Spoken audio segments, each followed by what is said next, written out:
Professor Anand ji, Brajkishore स्मारक प्रतिष्ठान के सचिव जायसवाल जी, सभागार में उपस्थित विद्वजन, देवियों और सचिव। जायसवाल जी ने कहा कि उन्होंने मुझसे अनुरोध किया और मैंने सहज भाव से स्वीकार कर लिया बोलना। बस वहीं से मेरी कठिनाई शुरू हो गई। मैं ना नहीं बोल पाता हूँ, पर मुझे लगा स्वीकार कर लेने के बाद कि मैं कितना जानता हूँ ब्रजकिशोर बाबू को कि उन पर बोलूँ। तो फिर थोड़ा थोड़ा पढ़ना शुरू किया। मुझे लगता है मैं जितना पढ़ पाया उसके आधार पर कि ब्रजकिशोर बाबू पर एक सांगोपांग शोध होना आवश्यक है।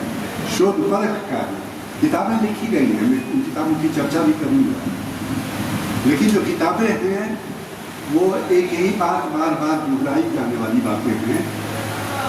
जैसे अभी उन्होंने कहा कि उनकी जमीन कहीं कहीं है, किसी क्लाइंट ने कहीं जमीन लिखी उनके नाम हुआ है, पड़ी हुई। ये बात पहली बार, मैंने किसी किताब में ये बात नहीं लिखी, लेकिन पहली बार ये सुनने को मिली। ऐसी अनेक बातें हो सकती हैं। और किसी सामान्य आदमी से पूछिए तो बहुत सारे लोग कहते हैं कौन ब्रजकिशोर प्रसाद। कुछ लोग जो जानते हैं वो बहुत बताएंगे तो कहेंगे वो वही ना जो जयप्रकाश नारायण के ससुर थे। उससे थोड़ा सा आगे कुछ लोग जानते होंगे कि देशरत्न डॉक्टर राजेंद्र प्रसाद के जो समधी थे। कम लोग ये बता पाएंगे कि ब्रजकिशोर प्रसाद कितने बड़े विधिवेत्ता थे, वकील थे। सामान्य वकील नहीं थे, ये आगे हम बात करेंगे। बहुत कम लोग बता पाएंगे कि वो अपने छात्र जीवन से जबरदस्त संगठन करता थे, ऑर्गेनाइजर थे, कोई भी काम ऑर्गेनाइज कर ले पाते थे और समाज सेवी थे, परोपकारी थे। इन सब बातों के विषय में कम ही लोग बता पाएंगे, ऐसा मेरा समझना है। हो सकता है मैं गलत हूँ, पर आप बात करके देखिए बाहर में कितने लोग ये बातें जानते हैं। इसलिए मैं आज ब्रजकिशोर स्मारक प्रतिष्ठान के 71वें वार्षिकोत्सव पर बधाई देता हूँ प्रतिष्ठान के अधिकारियों को, सचिव जी को विशेष रूप से, कि उन्होंने मुझे अवसर दिया।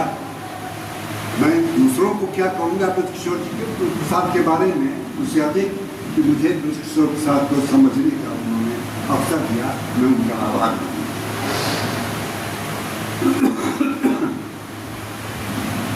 एक आध बातें मैं ऐसी भी बोल जा सकूंगा शायद जो पहले नहीं आई है सामने।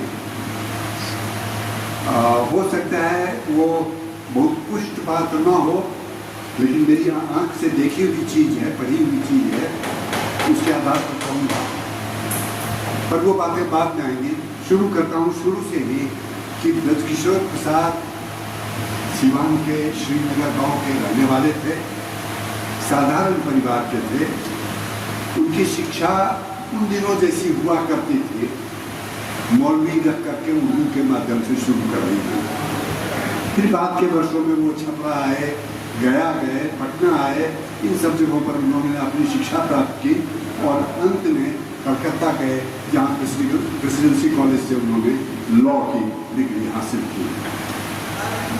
इसमें एक मार्क करने वाली बात है, शिक्षा के क्रम में ही कलकत्ता में उन्होंने, उनके मन में ये बात बैठ गई,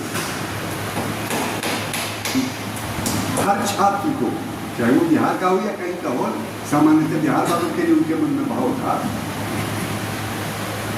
उसकी समझ आधुनिकता पूर्ण होनी चाहिए। उसकी समझ अंग्रेजी शिक्षा के माध्यम से जो नई बातें मिल रही हैं उससे परिपूरित होनी चाहिए।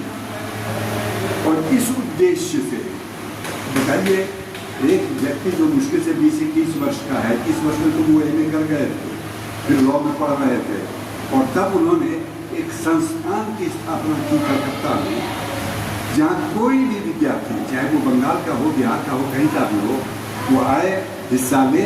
वहाँ डिबेट होते थे, डिस्कशन होते थे, लेक्चर भी दिलवाए जाते थे लड़कों से ही। ये सोच लेना भी अपने आप में बड़ी बात है। आज महाविद्यालयों में, विश्वविद्यालयों में भी शायद विभागों में इतने कार्यक्रम नहीं करवाए जा रहे हैं छात्रों के, जितने वो करवा ले पा रहे थे 21-22 वर्ष की उम्र में, वो भी कलकत्ता जैसे शहर में। ये बड़ी बात थी जो उनकी आरंभिक शिक्षा और आरंभिक जीवन के निर्माण के क्रम में मुझको देखने के लिए मिली।